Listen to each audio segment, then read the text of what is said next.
آپ جب شاید کہیں لائر کیا ہوتا ہے، لائر کوئی دوسری مخلوق ہوتی ہے، ہماری جیسا انسان تو ہوتا ہے، تو وہ کہے گا ٹھیک ہوتا ہے آپ جیسا انسان، لیکن وہ قانون داں ہے، اس نے اس پر محنت کی ہے اور علم کو حاصل کیا ہے، یہ عدالت ہے، یہاں قانون داں ہی بول سکتا ہے، آپ نہیں بول سکتے ہیں۔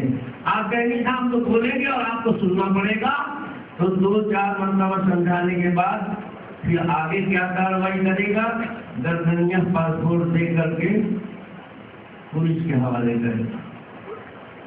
انسانوں کے بنائے ہوئے قانون کی تشریح کرنے کا ہر ایک کو حق نہیں ہے، اللہ اور رسول کے بنائے ہوئے قانون کی تشریح کا حق ہر ایک کو ہے۔ حیرت کی بات ہے، جو آدمی بڑے انسانوں کے قول کو نہیں سمجھ سکتا، وہ اللہ اور رسول کے قول کو سمجھ جائے گا۔ آپ کو مثالوں سے میں سمجھاتا ہوں، مجھے بہت لمبی گفتگو کرنی ہے، ورنہ میں بہت تفصیل سے بتاتا، لیکن عربی زبان کی کہاوت ہے کہ ما لا یدرک کلہ لا یدرک کلہ، اگر 16 آنا کسی چیز کا حاصل کرنا ممکن نہ ہو تو 16 آنا چھوڑ دینا بھی عقل مندی نہیں ہے، جتنا ہو سکے اتنا تو حاصل کرنا چاہیے۔ اس لیے صرف ایک مثال پیش کرتا ہوں، بڑوں کا، علم والوں کا، دماغ والوں کا، عقل والوں کا، اہلیتوں والوں کا قول کتنا پرمغز اور کتنا معنی خیز ہوتا ہے، اور اس کی زبان اور تعبیر کتنی نازک اور کتنی باریک ہوتی ہے، ہر ایک سمجھ نہیں سکتا اس کی تشریح کیا کرے گا اور اس پر عمل کیا کرے گا۔ یہ تو بہت دور کی بات ہے، پہلے اس کا مطلب تو صحیح سمجھے۔ اس کی ایک مثال دیں، آپ کو معلوم ہے کہ صحابہ کرام میں اتفاق کا بھی دور رہا ہے، اتحاد کا بھی دور رہا ہے، اختلاف کا بھی دور آیا ہے۔ سیدنا معاویہ اور حضرت علی کرم اللہ وجہہ میں بڑا شدید اختلاف تھا، دونوں صحابہ کے الگ الگ ماننے والے تھے، ان کے گروپ تھے، بہت بڑی جماعت حضرت علی کے ساتھ بھی تھی اور بہت بڑی جماعت سیدنا معاویہ رضی اللہ تعالیٰ عنہ کے ساتھ بھی تھی، اور دونوں صحابہ میں اتنا شدید اختلاف تھا کہ جنگ کا ماحول بنا ہوا تھا، خون خرابے ہو رہے تھے۔ آج بد عقلی سے لوگ سمجھتے ہیں کہ اختلاف بری چیز ہے، اتحاد اچھی چیز ہے۔ یہ من جملہ جہالتوں میں سے پڑھے لکھوں کی یہ جہالت ہے۔ پڑھے لکھے جاہلوں کا فارمولہ ہے کہ ہر اتحاد صحیح اور ہر اختلاف غلط۔ یہ دماغ میں کس نے دیا ہے؟ یہ فارمولہ بھی انگریزوں نے دیا ہے۔ جب یہاں اس ملک میں انگریز آئے تھے تو انگریزوں کے ساتھ پادریوں کا قافلہ آیا تھا، اور وہ اپنے مسلک کی، اپنے مذہب کی تبلیغ کرتے تھے۔ وہ پادری کھلے عام قرآن کا مذاق اڑاتے تھے، جناب رسول اللہ صلی اللہ علیہ وسلم پر تنقید کرتے تھے، دین اسلام کی کمزوریوں کو اٹھاتے تھے اور طرح طرح کے چیلنج کرتے تھے۔ اس میں ایک پادری نے یہ فارمولہ ایجاد کیا کہ تمہارے مذہب سے ہمارا مذہب اچھا ہے، اسلام سے عیسائیت بہتر ہے، یعنی تم سب عیسائی ہو جاؤ، عیسائی مذہب صحیح ہے، اسلام غلط ہے۔ اور دلیل اس نے پیش کیا کہ دیکھو، عیسائیت کے لانے والے پیغمبر عیسیٰ علیہ السلام اور اسلام کی دعوت دینے والے پیغمبر محمد صلی اللہ علیہ وسلم۔ عیسیٰ علیہ السلام میں اختلاف نہیں ہے، اتحاد ہے۔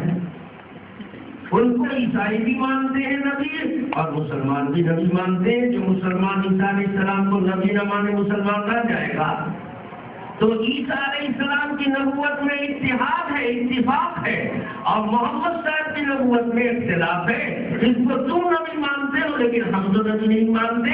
تو اختلاف والی بات کمزور ہوتی ہے، اتحاد والی بات مضبوط ہوتی ہے. اس سے معلوم ہے کہ عیسائی مذہب زیادہ صحیح ہے کیونکہ یہ اتحاد رکھتا ہے اپنے اندر، اور اسلام اختلاف کی بنیاد پر قائم ہے. اسلام کے پیغمبری کی نبوت میں اختلاف ہے، لہٰذا یہ کمزور ہے اور کم درجے کا ہے. یہی فارمولہ آج انگریزی دانوں اور انگریزی دماغوں میں بٹھا ہوا ہے کہ ہر اتحاد اچھا اور ہر اختلاف برا. لیکن دین اس کو قطعاً قبول نہیں کرتا ہے. سارے انبیاء متحد نہیں ہیں، سارے نبیوں کی شریعتوں میں اختلاف ہے. ایک نبی کی شریعت میں ایک چیز جائز ہے، ایک نبی کی شریعت میں وہی چیز ناجائز اور حرام ہے. حضرت یعقوب علیہ السلام کے نکاح میں دو حقیقی بہن تھی. یعقوب علیہ السلام تک دو حقیقی بہن سے ایک وقت میں نکاح کرنا جائز تھا، لیکن میرے آقا جناب محمد رسول اللہ صلی اللہ علیہ وسلم کی شریعت میں اس نکاح کو حرام قرار دیا. قرآن نے محرمات کی ذیل میں ذکر کیا وَأَن تَجْمَعُوا بَيْنَ الْأُخْتَيْنِ. یہ بھی حرام ہے کہ دو بہنوں کو اکٹھا نکاح میں رکھو. تو دیکھو ایک نبی کے یہاں وہ چیز جائز تھی، دوسرے نبی کی شریعت میں ناجائز ہوئی. تو نبیوں میں اختلاف ہے کہ اتحاد. اور نبیوں کو بھیجا کس نے؟ اللہ نے. تو یہ اختلاف اللہ ہی کا دیا ہوا ہے نا. اللہ ہی میاں بری چیز دے رہے ہیں اور یہ انگریزی دماغ والے اچھی چیز دے رہے ہیں. ہر اتحاد اچھا نہیں ہے اور ہر اختلاف برا نہیں ہے. اللہ کے حبیب سرور کائنات صلی اللہ علیہ وسلم فرماتے اختلاف امتی رحمت. میری امت کا اختلاف رحمت. حضور کو بھی یہ چیز کیسے معلوم ہوئی؟ اللہ نے بتا دے. صحیح مسلم شریف میں حدیث ہے، ایک رات تہجد کی نماز کے بعد اللہ کے حبیب صلی اللہ علیہ وسلم نے رو کر اللہ سے تین چیزیں مانگی. اور تین میں ایک چیز یہ تھی کہ اللہ میری امت ہمیشہ متحد متفق رہے، ایک پلیٹ فارم پر میری امت رہے، میری امت میں اختلاف انتشار نہ ہو. اللہ پاک نے کہا ہے میرے محبوب یہ دو آپ سے قبول نہیں، ایسا نہیں ہونے دیں گے. آپ کی امت میں اختلاف ہوگا. اب حضور کو معلوم ہوا کہ جو چیز ہم نے مانگی تھی وہ رحمت نہیں تھی، وہ تو رحمت تھی. اللہ پاک بتا رہے وہ رحمت ہے، وہ اچھی چیز ہے. اور آپ کہتے ہیں مت دیجیے کہ اچھی چیز دی جائے، اختلاف رہے گا. اور واقعی امت کا اختلاف کتنی رحمتوں کو اپنے اندر لیے ہوئے ہیں. بہت زیادہ وقت نہیں ہے ورنہ میں اس مضمون کو پھیلا کر تفصیل سے بتاتا. میرے بھائیوں، یہ اختلاف جو انبیاء کی شریعتوں میں، یہ اختلاف جو صحابہ کے درمیان، یہ ہے اختلاف، یہ ہے رحمت کا سبب. اور آج کل ہم لوگ اپنی حماقت اور بیوقوفی سے مخالفت کو بھی اختلاف کرنا. مخالفت دوسری چیز ہے اور اختلاف دوسری چیز ہے. اختلاف کی بنیاد خلوص پر ہوتی ہے، اختلاف کی بنیاد للہیت پر ہوتی ہے، اس لیے اس سے رحمت کا وجود ہوتا ہے. اور مخالفت کی بنیاد نفسانیت پر ہوتی ہے. انبیاء میں بھی اختلاف ہے اور آج ہمارے آپ میں بھی اختلاف ہے، لیکن یہ اختلاف جو ہمارا آپ کا ہے اس کو آپ غلط بولتے ہیں. اختلاف یہ اختلاف نہیں، اس کا نام ہے مخالفت. کیونکہ لوگ عیدین کی نماز پڑھانے کے لیے باہر سے عالم بلاتے ہیں. ہر سال عید بقرعید پڑھانے کے لیے باہر سے عالم آتے تھے. اس گاؤں میں خان صاحب لوگوں کے اکثریت تھی، خان برادری کے لوگ تھے. وہ مولانا جو آتے تھے نماز پڑھانے تو گاؤں کے ایک رئیس امیر کبیر خان صاحب اپنا مہمان بناتے تھے. مولانا کی خوب خاطر توازو کرتے، عید کے دن غسل کرواتے اور مولانا کو تیار کر کے ساتھ ساتھ مولانا کو لے کر عیدگاہ جاتے تھے. ہر سال کا یہی معمول تھا. لیکن مولانا تو سال ہی میں آتے تھے نا. سال کے درمیان گاؤں میں کیا ہو رہا ہے مولانا کو اس سے کیا مطلب. وہ تو عید بقرعید پڑھانے آتے تھے. ایک سال کے بعد جب مولانا عید پڑھانے آئے تو خان صاحب حسب معمول جو ان کے میزبان تھے انہوں نے مولانا کو اپنے یہاں مہمان بنایا اور خوب خاطر توازو کی. جس طرح پیش آتے تھے پیش آئے. لیکن جب نماز کا ٹائم ہوا تو خان صاحب نے کارروائی کی، اپنے نوکر کو بھیجا عیدگاہ اور عیدگاہ بھیج کر اس سے رپورٹ کیا کہ وہ دیکھاؤ جو دوسرے خان صاحب گاؤں کے ہیں جن سے میرا جھگڑا مقدمہ چل رہا ہے وہ عیدگاہ میں پہنچ گئے ہیں کہ نہیں. تو نوکر نے آ کر بتایا کہ ہاں وہ آ گئے ہیں اور پہلی صف میں بیٹھے ہیں. اب امام صاحب کو لے کے جب جانے کا وقت ہوا تو ہر سال تو خان صاحب لے کے جاتے تھے ساتھ. تو خان صاحب نے کہا نوکر سے کہ ایسا ہے کہ نماز کا ٹائم ہو گیا ہے اور عیدگاہ میں لوگ پہنچ چکے ہیں، مولانا کو لے جاؤ مولانا کو عیدگاہ پہنچاؤ. اب مولانا کو بڑی حیرت ہوئی کہ ہر سال تو اتنی عزت کے ساتھ خود لے کر شام سے جاتے تھے خان صاحب اور اس سال نوکر کو حکم دے رہے ہیں. تو مولانا سے ہی برداشت نہیں ہوا. انہوں نے کہا خان صاحب کیا ارادہ ہے؟ عید کی نماز تنا تھوڑی پڑی جاتی ہے، آپ کو بھی تو نماز پڑھنی ہے، کیا کرنا ہے، تو آپ مجھے کیوں نہیں لے کر رہے ہیں؟ تو کہنے لگے مولانا صاحب آپ سے کوئی معاملہ نہیں ہے، آپ سے کوئی ضرورت نہیں ہے، آپ سے ہمارا کوئی جھگڑا نہیں ہے. اصل بات یہ ہے کہ وہ جو میرا مخالف ہے جس سے میری جنگ جھگڑا چل رہا ہے مقدمہ وہ عیدگاہ میں پہلے پہنچ چکا ہے. تو میرا اس کا تو معاملہ ایسا ہے کہ اگر اللہ میاں اس کو جنت میں بھیج دیں گے تو اس جنت میں بھی ہم نہیں جائیں گے. یہ تو عیدگاہ ہے.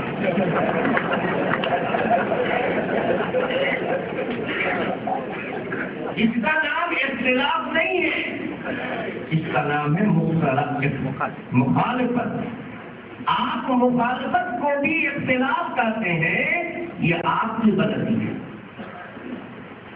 اختلاف رحمت ہے اور اختلاف صحابہ میں جو تھا انبیاء میں جو تھا وہ رحمت کا سبب تھا. اب دیکھو دو صحابی میں کتنا شدید اختلاف ہے، جنگیں ہو رہی ہیں، یہ الگ الگ ہیں، اقتدار دونوں کا الگ الگ ہے. عراق کا علاقہ حضرت علی کے زیر اقتدار ہے اور شام کا علاقہ حضرت معاویہ رضی اللہ تعالیٰ عنہ کے زیر اقتدار ہے. حضرت معاویہ کے شام کے علاقے میں ایک عجیب و غریب حادثہ ہوا. ایک آدمی کا انتقال ہو گیا. مرنے والے نے اپنے پاس 3 بچے چھوڑے تھے. تو مرنے والے کے تینوں اولاد میں آپس میں باپ کی میراث تقسیم کرنے کا جھگڑا ہوا.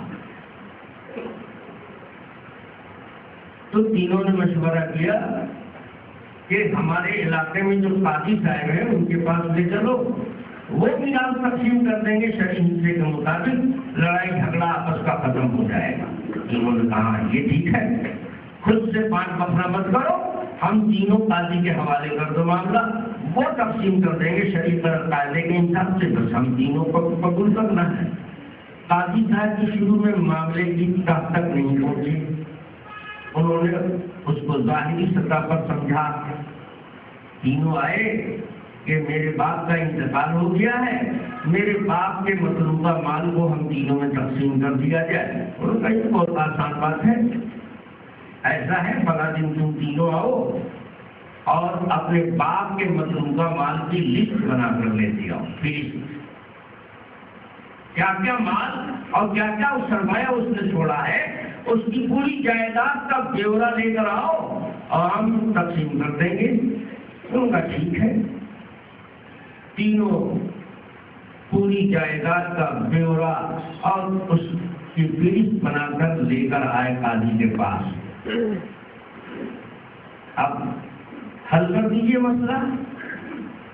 تو قاضی صاحب نے کہا ٹھیک ہے، مسئلہ تو 2 منٹ میں حل ہو جائے گا، یہ بتاؤ 3 ہو تم تو 3 میں بھائی کتنے ہیں اور بہن کتنی؟ یہ بتاؤ گے تبھی نا تقسیم کریں گے، لڑکے کو ڈبل حصہ اور لڑکی کو سنگل حصہ۔ تو تینوں نے کہا کہ دیکھیے ہم میں سے ایک تو ہے لڑکا، ایک ہے بھائی، اور ایک ہے لڑکی بہن، اور ایک بچہ ایسا ہے جو ایک ہی وقت میں لڑکی بھی ہے اور لڑکا بھی ہے۔ یہ ایسا بچہ ہے کہ لڑکے کا عضو بھی ہے اس کو اور لڑکی کا عضو بھی ہے، آپ تقسیم کر دیجیے حصہ۔ اب قاضی صاحب کو سمجھ میں آیا کہ تو میرے بس کرو نہیں،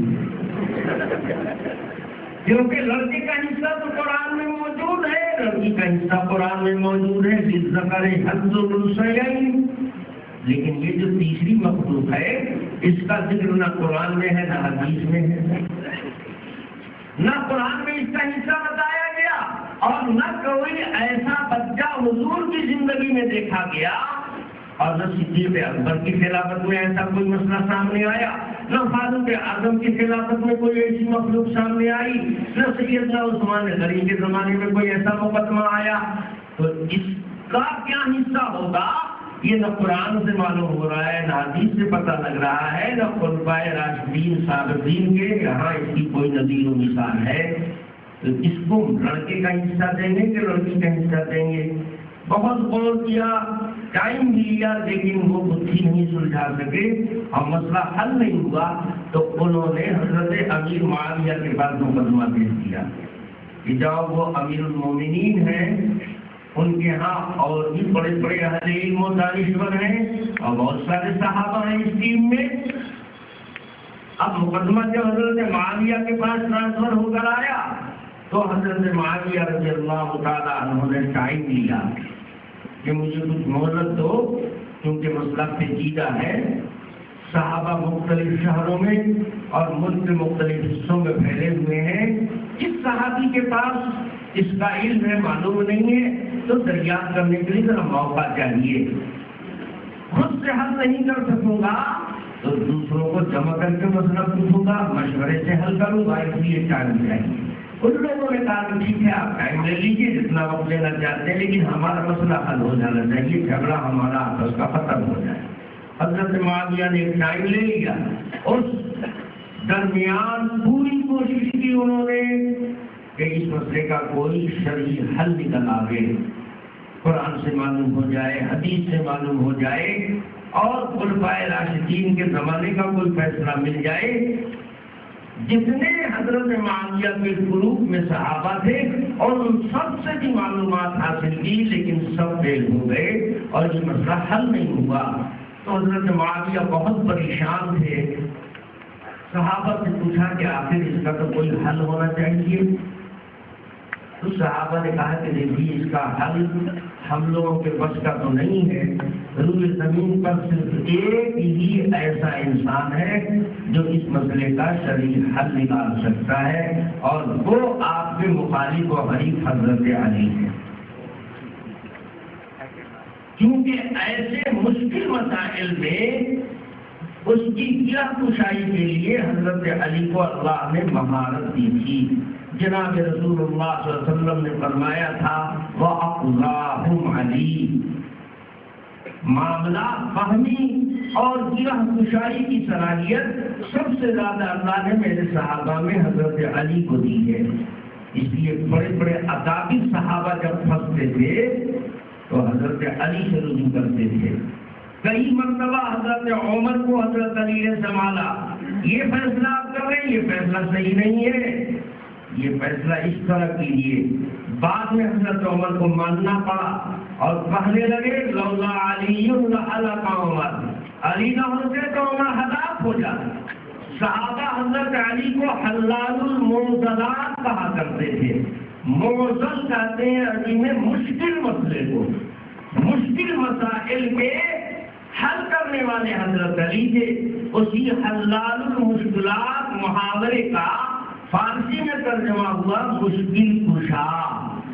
حضرت علی کو صحابہ مشکل کشا کہتے. جب حضرت علی کا انتقال ہو گیا اور ایسے پیچیدہ مسائل آنے لگے اور صحابہ حل نہیں کر پاتے تھے تو اس وقت صحابہ کہتے تھے قضیۃ ولا ابا حسن اللہ. الجھن والے مشکل مسائل تو آج بھی ہیں لیکن افسوس اب ان کے حل کرنے والے ابو الحسن یعنی حضرت علی نہیں ہے. جاہلوں نے اس کے معنی بدل دیے. مسائل مشکل جو تھے علمی مشکل اس کی کشائی کرتے تھے حضرت علی کا. جاہلوں نے سمجھا کہ آفت مصیبت والی مشکل کو حضرت علی کا. اب انہوں نے اس کا معنی کیا بنا لیا مشکل کشا کا کہ کوئی حاجت مصیبت آوے تو علی کو پکارو حل کریں. اب مشکل کشا کا معنی انہوں نے بنا لیا حاجت روا. اس معنی کر حضرت علی مشکل کشا نہیں تھے, حضرت علی مشکل کشا تھے اس معنی کر. جسے کہا جاتا ہے کلمۃ حق اولیدہ ہر باطل. کلمہ حق ہوتا ہے اور اس کے معنی باطل لے لیے جاتے ہیں. ادھر مجموعہ کی شیشی میں بڑے عیار تاجر قسم کے لوگ پیشاب سپلائی کر رہے ہیں.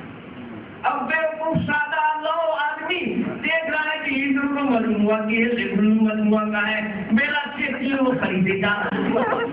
اب اس کو میرے جیسا آدمی کہا کہ بھائی چیک کر کے خریدو. چیک کرنے کی کیا ضرورت تو پیک مال ہے اگر ٹھیک ہو جانا ہو آپ بھی کریں. دونوں کیسے ٹھیک ہے؟ میں نے کہا بھائی دونوں ٹھیک ہے, وہ چیز میں نہ غلط ہے نہ گمراہ ہے. واقعی صوفیہ کے ہاں اہل اللہ کے ہاں پیر سے پردہ نہیں ہے اور اس کی وجہ یہ ہے کہ پیر روحانی ڈاکٹر ہے. پیر ہے طبیب ڈاکٹر کے درجے میں اور ڈاکٹر سے پردہ نہیں ہے. کیونکہ میں آپ کے گھاؤ ہو گیا ہے ناسور بن رہا ہے. ڈاکٹر صاحب آپریشن کرنا پردہ کرتے آپ کو تو کھولنا ہی پڑے گا, وہ جگہ دکھانی پڑے گی. تو جب جسمانی ڈاکٹر سے پردہ نہیں ہے تو روحانی ڈاکٹر سے کیا پردہ ہے؟ تمہارے اندر حسد کا مرض ہے, کبر و غرور کی بیماری ہے, تو ان بیماریوں کو پیر سے اپنے مت چھپاؤ. اپنا سارا عیب پیر کے پاس کھول کے رکھو, پردہ مت دو. صوفیہ نے بتایا ہے کہ پیر سے پردہ نہیں یعنی بیماریوں کا پردہ نہیں ہے. اس بیوقوف نے وہ پردہ وہاں لے آ کے ٹھیک کر دیا. جملہ صحیح تھا, معنی اس میں اپنے لفظ کا ڈال دیا, اس نے فساد ہو گیا. بات کہاں کی تھی؟ بات بالکل صحیح کہی تھی کہ پیر سے پردہ نہیں ہے. تمہارے اندر حسد کا مرض ہے, پیر سے مت چھپاؤ. بتاؤ تمہارے اندر حسن پرستی کی بیماری ہے, پیر سے مت چھپاؤ, اس کو بتاؤ تاکہ وہ اس کا علاج کرے. پیر روحانی ڈاکٹر ہے تو جسمانی مرض کا پردہ ڈاکٹر سے نہیں ہے تو روحانی مرض کا پردہ پیر سے نہیں ہے. تو پیر سے پردہ نہیں ہے یہ بات غلط تھوڑی تھی, فارمولہ صحیح تھا, لیکن معنی جو اس نے بنا اپنے طرف سے اپنے دماغ سے وہ فاسد معنی کر دیا. اب وہ بگڑ گیا, مطلب ہی ختم ہو گیا. جو کہنے والے کا مطلب تھا وہ مطلب باقی نہیں رہا. اب یہ غیر شرعی چیز بن گئی. اس سے معلوم ہوا کہ الفاظ میں, عبارتوں میں, جملوں میں اتنی باریکیاں غلط معنی نکال لے گا. اور حضرت معاویہ رضی اللہ تعالیٰ عنہ جب تھک گئے اور ان کے گروپ کے سارے صحابہ سرنڈر ہو گئے اور سب نے کہا کہ سوائے آپ کے دشمن و مخالف و حریف کے حضرت علی کے علاوہ اس وقت روئے زمین پر کوئی نہیں ہے کہ اس مسئلے کا شرعی جواب دے سکے. تو حضرت معاویہ کا اختلاف مخالفت نہیں, اختلاف تھا. حضرت معاویہ یہ نہیں چاہتے تھے کہ علم و فضل میں حضرت علی سے فائق ہوں یا ان کا ہم رتبہ ان کے ٹکر کا. حضرت معاویہ مانتے تھے کہ علم و فضل و کمال میں علی ہم سے بہت فائق ہے, ان کی حیثیت بہت اونچی ہے. اختلاف تو صرف نظریاتی تھا, ایک مسئلے میں معاملے میں تھا. تو کوئی عداوت اللہ واسطے والی تھی, کوئی اپنی غرض اور خواہش کی نہیں تھی. یہ دین کا مسئلہ ہے, دشمن کو معلوم ہے ہمیں نہیں معلوم ہے تو پوچھنے میں کوئی آگ نہیں ہے. مخالفت ہوتی تو خان صاحب کی طرح کہتے تھے کہ وہ جائے گا جنت میں تو اس جنت میں ہم نہیں. حضرت معاویہ نے فوراً حضرت علی کے پاس خط لکھا. علامہ بلادری لکھتے ہیں کہ حضرت معاویہ کا خط کیا تھا؟ نہ اس میں خیر عافیت، نہ دعا، نہ سلام کی درخواست، کیونکہ دشمن کے پاس خط جا رہا ہے. صرف مسئلہ معلوم کیا. قرضہ کتنا بڑا لکھا؟ کتب رسالۃ کأنہا اذن الفارہ. خط لکھا اتنا چھوٹا جیسے چوہے کا کان. چوہے کا کان ہاتھی کے کان سے تھوڑا ہی سا بڑا نہ ہوتا ہے. اتنا بڑا قرضہ لکھا حضرت معاویہ نے حضرت علی کے پاس. حضرت علی کے پاس جب وہ قرضہ پہنچا، حضرت علی نے اللہ کا شکر ادا کیا اور اپنے لوگوں کو بتایا کہ دیکھو علم و کمال ہے کہ دشمن کو بھی جھکنا پڑتا ہے.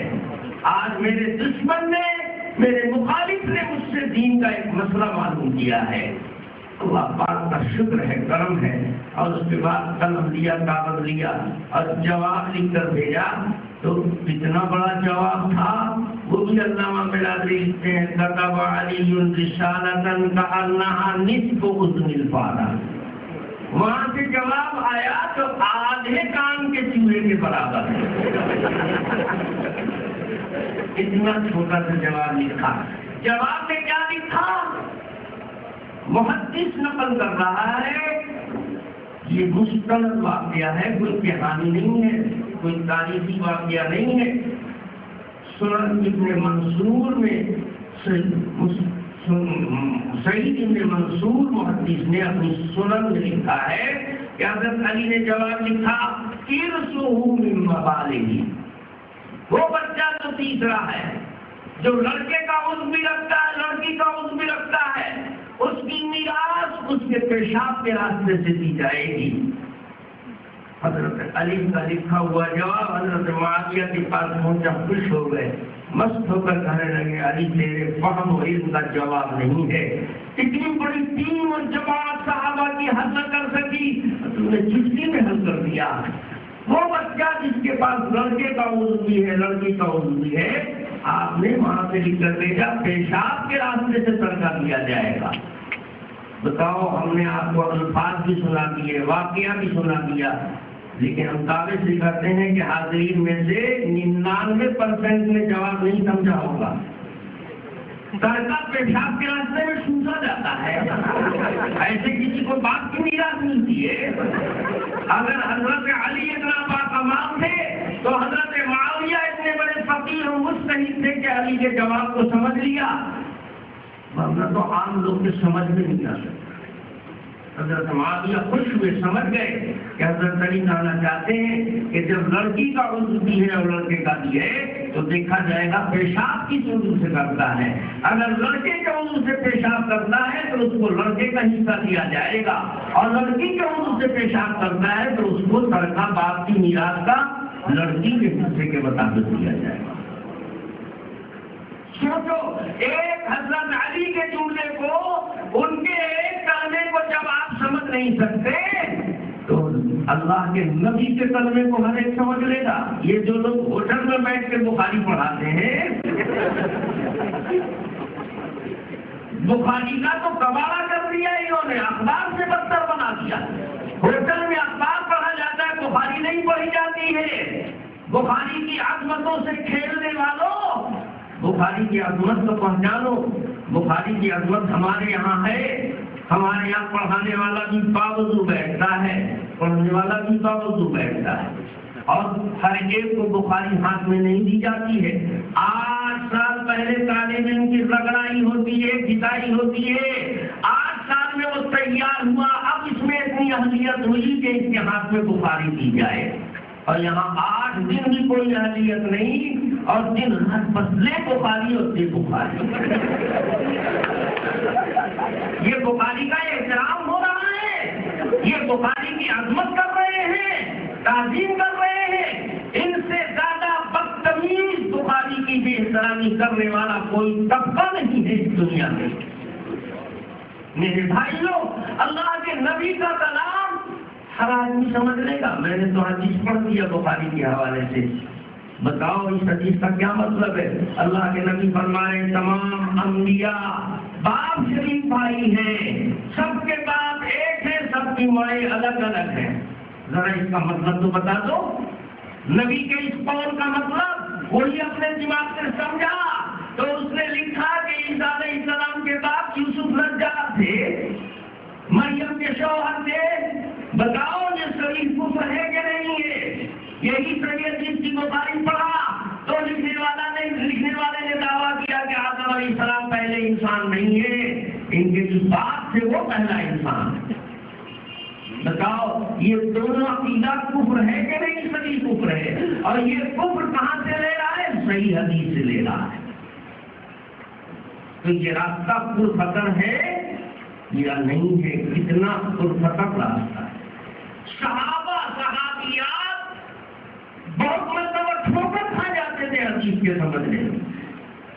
صحیح بخاری شریف کے اندر واقعہ لکھا ہوا ہے، جناب رسول اللہ صلی اللہ علیہ وسلم جب مرض الوفات میں گرفتار ہو گئے، جس بیماری میں حضور کا انتقال ہوا، وہ بیماری جب شروع ہو گئی تو اللہ کے حبیب صلی اللہ علیہ وسلم نے تمام بیویوں سے اجازت لے کر حضرت عائشہ کے حجرے میں قیام کیا، اور پوری بیماری کے ایام میں حضرت عائشہ کے حجرے میں رہے۔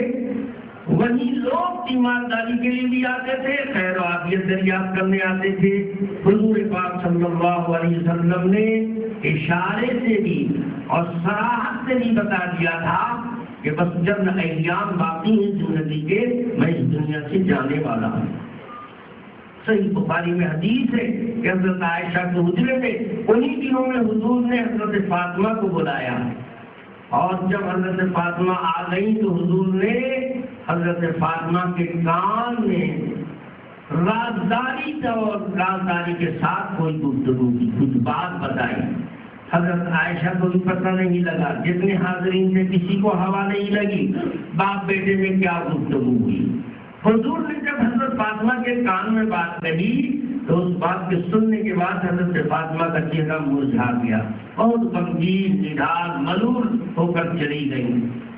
پھر اللہ کے حبیب نے اسی دن یا دوسرے دن حضرت فاطمہ کو پھر طلب کیا، اور حضور نے جب بلایا تو دوبارہ پھر رازداری کے ساتھ کان میں گفتگو کی۔ کسی کو پتہ نہیں چلا کہ آج کیا گفتگو ہوئی، لیکن آج کی گفتگو کے بعد حضرت فاطمہ کا چہرہ کھلا ہوا تھا، بہت حشاش بچات، بہت خوش تھی۔ جناب رسول اللہ صلی اللہ علیہ وسلم کا انتقال ہو۔ حضرت عائشہ نے ایک دن حضرت فاطمہ سے پوچھا، فاطمہ تم میری کون لگتی ہو اور میں تمہاری کون لگتی ہوں؟ میرا تمہارا کیا رشتہ ہے؟ تو سیدہ فاطمہ رضی اللہ تعالی عنہا نے کہا کہ آپ میری امی جان ہیں، آپ میرے نبی کی بیوی ہیں، اور اللہ تعالیٰ نے نبی کی بیویوں کو ام المؤمنین کا رتبہ دیا ہے، تو آپ ہماری والدہ لگتی ہیں اور میں آپ کی بیٹی لگتی ہوں۔ حضرت عائشہ نے کہا کہ ماں کا بیٹی کے اوپر حق ہوتا ہے کہ نہیں؟ حضرت فاطمہ نے کہا ضرور ہوتا ہے۔ تو حضرت عائشہ نے کہا کہ فاطمہ جو حق ماں کا بیٹی پر ہوتا ہے اس حق کا واسطہ دے کر تم سے پوچھتی ہوں کہ پہلی مرتبہ اللہ کے نبی نے بلا کر جب کان میں بات کی تھی تو کیا بات تھی کہ تم سن کر ایک دم مرجھا گئی، غمگین ہو گئی؟ اور دوسری مرتبہ اللہ کے نبی نے جب کان میں تمہارے بات کہی تو وہ کیا بات تھی کہ تم بہت خوش اور حشاش بشاش نظر آ رہی تھی؟ تو سیدہ فاطمہ نے فرمایا کہ امی جان اللہ کے نبی راز رکھنا چاہتے تھے، اسی لیے رازدارانہ طور پر بتایا تھا، لیکن اب تو حضور دنیا سے چلے گئے، اب راز کوئی راز نہیں ہے، اس لیے آپ کو بتا دیتی ہوں۔ پہلی مرتبہ اللہ کے نبی نے جب بلایا تھا تو کان میں مجھے بتایا کہ بیٹی اس دنیا سے جانے کا وقت قریب ہو گیا ہے، میں جانے والا ہوں، میری موت پر صدمہ نہ کرنا، نوحہ ماتم مت کرنا۔ تو میرے کلیجے کو دھک سے لگا اور نبی کے وصال کی خبر سن کر بس میں مرجھا گئی، مردہ سی ہو گئی۔ لیکن دوسری بار جب اللہ کے حبیب صلی اللہ علیہ وسلم نے مجھے بلایا تو کان میں بتایا کہ بیٹی موت تو ایک اٹل فیصلہ ہے، ہر ایک پر آنی ہے، جو اس دنیا میں آیا اس کو جانا ہے، تمام انبیاء اس دنیا سے جا چکے، میں بھی جاؤں گا، تم بھی جاؤ گی، اس میں صدمے اور غم کی کوئی بات نہیں ہے، لیکن سنو تمہاری محبت اور تمہاری چاہت میرے دل میں اتنی ہے اور تم مجھے اتنا چاہتی ہو کہ تمہارے بغیر مجھے قرار نہیں اور تمہیں میرے بغیر قرار نہیں۔ سنو، میرے اس دنیا سے جانے کے بعد میرے گھر والوں میں سب سے پہلے تم ہی میرے پاس پہنچو گی۔ تو اللہ کے نبی نے جب مجھے یہ بشارت دی کہ ہماری ان کی جدائی سب سے کم ہوگی تو میرا دل باغ باغ ہو گیا، میں خوش ہو گئی۔ سیدہ عائشہ کو معلوم تھا، صحابہ کو معلوم تھا، اللہ کے نبی نے بتا دیا تھا۔ چنانچہ صحیح بخاری میں بھی اور صحیح مسلم میں بھی حدیث ہے کہ تمام بیویاں اکٹھی ہوئی اور سب نے مشورہ کر کے حضور سے پوچھا کہ یا رسول اللہ، اب تو آپ دنیا سے تشریف لے جانے والے ہیں، ہماری آپ کی جدائی ہو جائے گی، لیکن جاتے جاتے کم از کم اتنا تو بتا دیجیے آپ کے بعد ہم 9 بیویاں بقید حیات ہیں، تو ان 9 میں سے پہلے کون آپ سے عالم برزخ میں جا کر ملے گی؟ حضور تو بتا دیجیے۔ یہ سوال بیویوں نے حضور سے موت کے وقت کیا ہے اور یہ پورا واقعہ صحیح بخاری میں بھی ہے، صحیح مسلم میں بھی ہے، اور جناب رسول اللہ صلی اللہ علیہ وسلم نے جو جواب دیا ہے وہ جواب بخاری میں بھی ہے، مسلم میں بھی ہے۔ میں مسلم کے الفاظ نقل کر دیتا ہوں۔ حضور نے اپنی بیویوں کو جواب دیا، اولکن لحاقم بی اطولکن یدن، تم میں سب سے پہلے مجھ سے آ کر وہ ملے گی جس کا ہاتھ سب سے زیادہ لمبا ہے۔ حضور کے یہ بتانے کے بعد بیویوں نے ہاتھ نپوگر شروع کر دیا۔ حدیث میں آتا ہے لکڑیوں سے ہاتھ ناپنے لگی، بعض مرتبہ دیواروں پر نشان لگا کے ہاتھ ناپنا شروع کیا، تو سب سے لمبا ہاتھ حضرت سودا بنت زمعہ رضی اللہ تعالی عنہا کا نکلا۔ تو لوگوں کو سمجھ میں آ گیا کہ اب حضور کے بعد سب سے پہلے یہ جائیں گی۔ وقت گزر رہا ہے، انتظار ہو رہا ہے، وقت گزرتا چلا گیا، بیویوں میں سب سے پہلے انتقال حضرت زینب کا۔ حضور نے کیا فرمایا تھا؟ سب سے لمبا ہاتھ جس کا ہے وہ سب سے پہلے آ کے برزخ میں ملے گی مجھے، اور سب سے پہلے برزخ میں ملی کون؟ حضرت زینب۔ ہاتھ لمبا حضرت سودا کا اور ملی دوسری، تو نبی کی بات غلط ہو گئی۔ اب تمام بیویوں کو بہت زوردار جھٹکا لگا کہ حضور کی بات کیسے غلط ہو گئی۔ تب سمجھ میں آیا کہ حضور کی بات تو غلط ہو ہی نہیں سکتی ہے، یقیناً ہمارے سمجھنے میں غلط، ہم نے اس کا مطلب غلط سمجھ لیا ہے۔ تو کیا اس جملے کا اور کوئی معنی ہے صحیح؟ تو اب انہوں نے دیکھا جو لغوی معنی جو ہم نے لے لیا یہ نہیں لینا چاہیے تھا۔ یہ ہاتھ جب بولتے ہیں تو ید بولا جاتا ہے ہڈی گوشت والے اس عضو پر، اس کو ید بولتے ہیں لغت میں۔ ہم نے یہ ہاتھ لمبا سمجھا، حالانکہ عربی محاورے میں ید بمعنی احسان کے لیے بولا جاتا ہے۔ جو صدقہ خیرات غریبوں محتاجوں پر احسان کرنے میں زیادہ ہوگی، پیش ہوگی، اس کا انتقال پہلے ہوگا۔ حضور کی مراد محاوراتی معنی، بالکل جس اسی طرح جیسے اردو زبان میں بھی بعض محاورات استعمال ہوتے ہیں، کسی کی سخاوت اور مہمان نوازی کو بیان کرنے کے لیے اردو میں ایک محاورہ استعمال ہوتا ہے، سیکنڈ کا دسترخوان بہت لمبا ہے۔ تو بہت لمبا کا کیا مطلب کہ یہاں سے دلی تک پھیلتا ہے، یہ میٹر والی لمبائی مراد ہے۔ یہ سخاوت اور مہمان نوازی کی ایک تعبیر ہے۔ دسترخوان بہت لمبا ہے، یعنی ہمیشہ دسترخوان بچھا رہتا ہے، ایک ٹیم کھا کے اٹھتی ہے دوسری بیٹھتی ہے۔ یہ اتنا مہمان نواز، اتنا فیاض، اتنا سخی ہے کہ اس کا دسترخوان کبھی اٹھتا ہی نہیں ہے۔ یہ اتنا زیادہ کھلانے پلانے دینے لینے میں آگے ہے۔ تو دسترخوان لمبا یہ محاورہ ہے سخاوت اور مہمان نوازی سے۔ اسی طرح سے عربی زبان میں ہاتھ لمبا صدقہ خیرات کرنے کے معنی میں بولا جاتا ہے۔ اب جب تمام بیویوں نے غور کیا تو سمجھ میں آیا کہ حضور نے جو بات کہی تھی وہ تو صحیح ہے. حضرت زینب تو ہم تمام بیویوں میں سب سے زیادہ محتاجوں مسکینوں کی خدمت اور صدقہ خیرات کرنے میں آگے تھی، تو زیادہ تو انہی کا ہاتھ لمبا ہوا. تو حضور کے کہنے کے مطابق انتقال بھی پہلے ان کا ہوا. تو یہ ہمارے سمجھ کی غلطی ہے، حضور کی غلطی نہیں. بتاؤ ان بیویوں میں سے کوئی عجمی ہے؟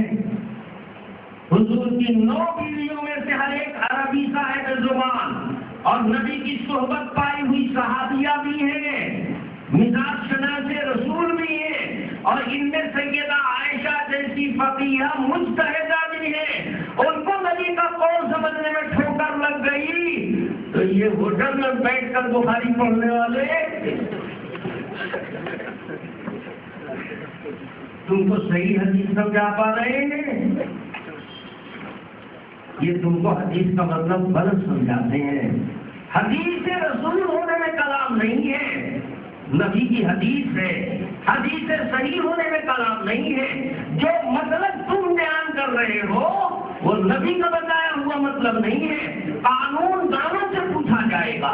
جو حدیث و قرآن کے قانون داں ہیں، جو ائمہ متبوعین ہیں، مجتہدین ہیں، وہ جو مطلب بیان کر رہے ہیں